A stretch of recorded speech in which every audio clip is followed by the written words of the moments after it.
All right, hello, welcome. It's teacher Mr. Loria. This is lecture number 3 on Siddhartha, Hermann Hesse. Okay, we're gonna talk about drugs and sex. Seriously, drugs, sex, awakening. Is he gay? Is she a prostitute? Whether or not you can steal love. Who is a teacher?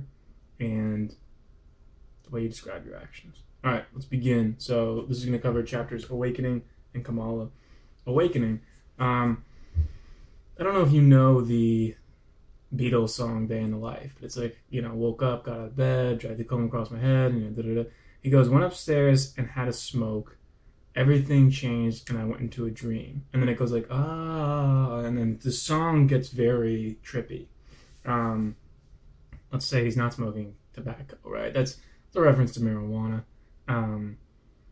And you have to remember Hermann Hesse is somebody who experimented a lot with LSD. So the chapter Awakening sounds like, yes, he just left religion. He's all pumped. He's all happy.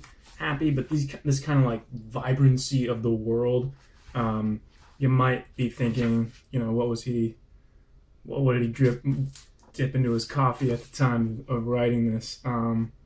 So as he goes and he's very like stunned by the world. He looked around as if seeing the world for the first time, how beautiful it was.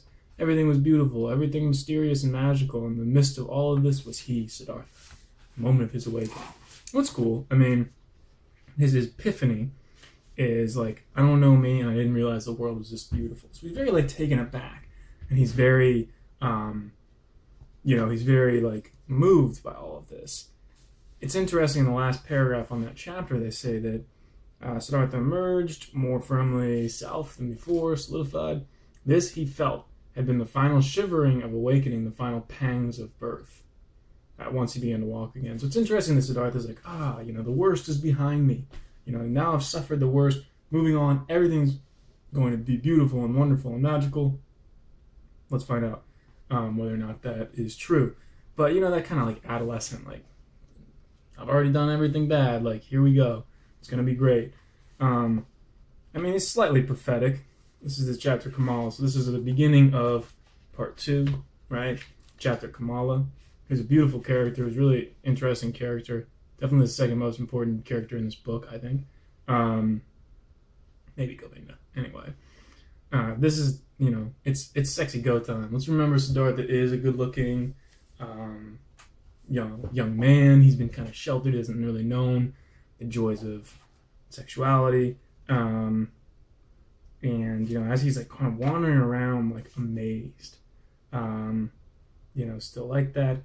During the river, he goes down to this ferryman who will, pay attention to, right? He has a dream. He sees Govinda, right? Govinda says, "Why have you forsaken me?" Which is a reference to, the most famous time that was ever uttered in books is obviously the Bible. Jesus on the cross, right? And so he's coming back in his dream, and then what happens in his dream is he drew him to his breath and kissed him. But it was no longer Govinda he held, but a woman, and beneath the woman's robe, a full breast was swelling, right? He lay at this breast, right? So he kisses his friend who turns into a woman, and it turns into, he's sucking at the breast or something.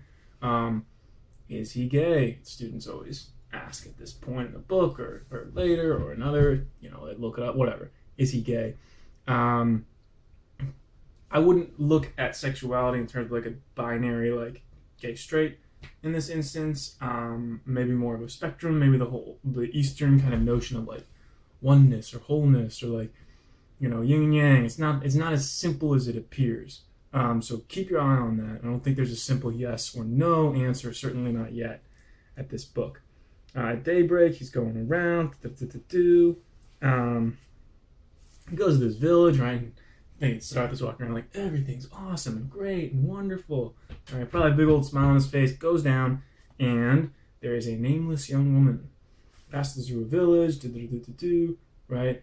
She is filling something up in the river, and so like they're having this like moment, right? She, engaged him in banter, right? She placed her left foot upon his right and made a gesture a woman makes when she is inviting a man to indulge in a sort of love, right?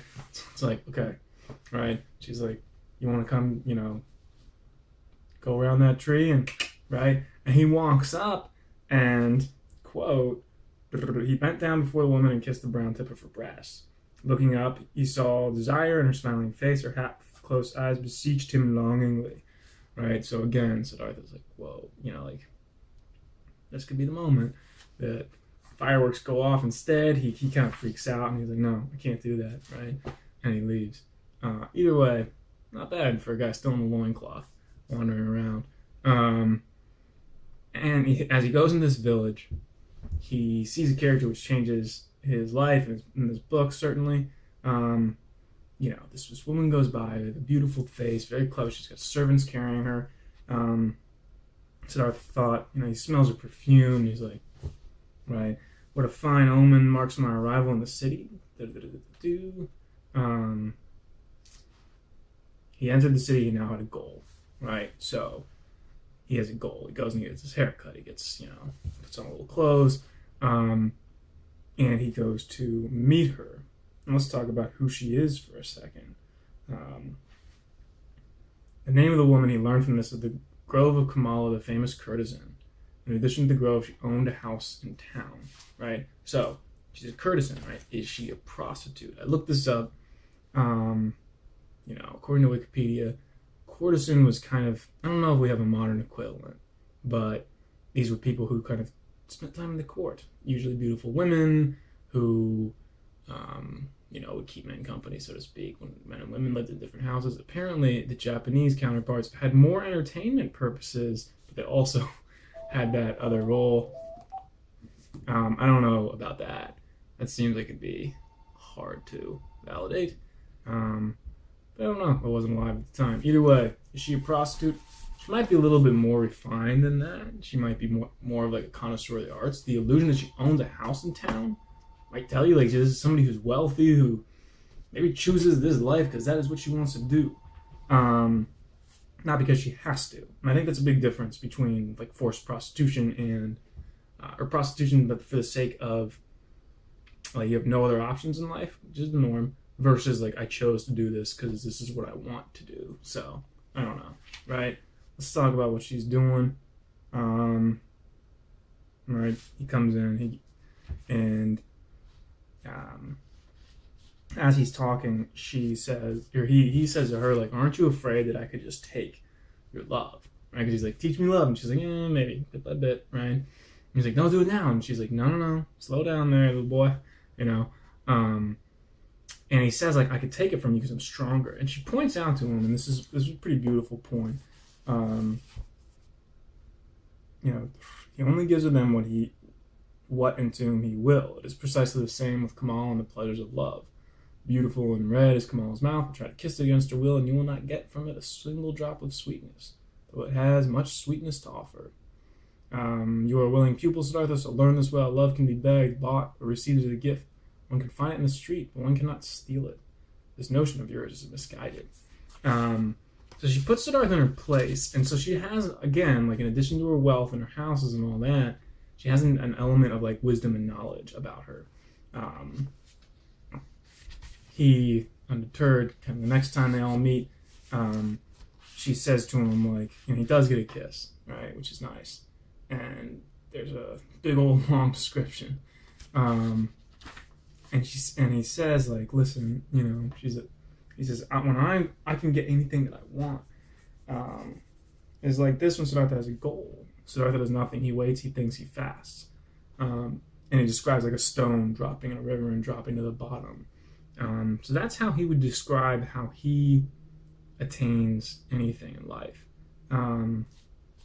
Which is an interesting way of putting it. I mean, anyone can reach his goals if he can think, if he can wait, if he can fast, right? And she's like, I don't know. Maybe you just got it because your appearance is pleasing the women. And for this reason, good luck comes to him, right? So Kamala, again, is always kind of like challenging Siddhartha, which is good. And, whether or not that's doing nothing, everything just happens. Or like you've made some very deliberate choices, getting your head shaved, going to be somebody's apprentice, blah, blah, blah, right, to get to a place. I'm not sure which lens you like to look it through. All right, that was a lot. Drugs, sex, etc. Stay tuned. More Siddhartha coming up. Ándale pues.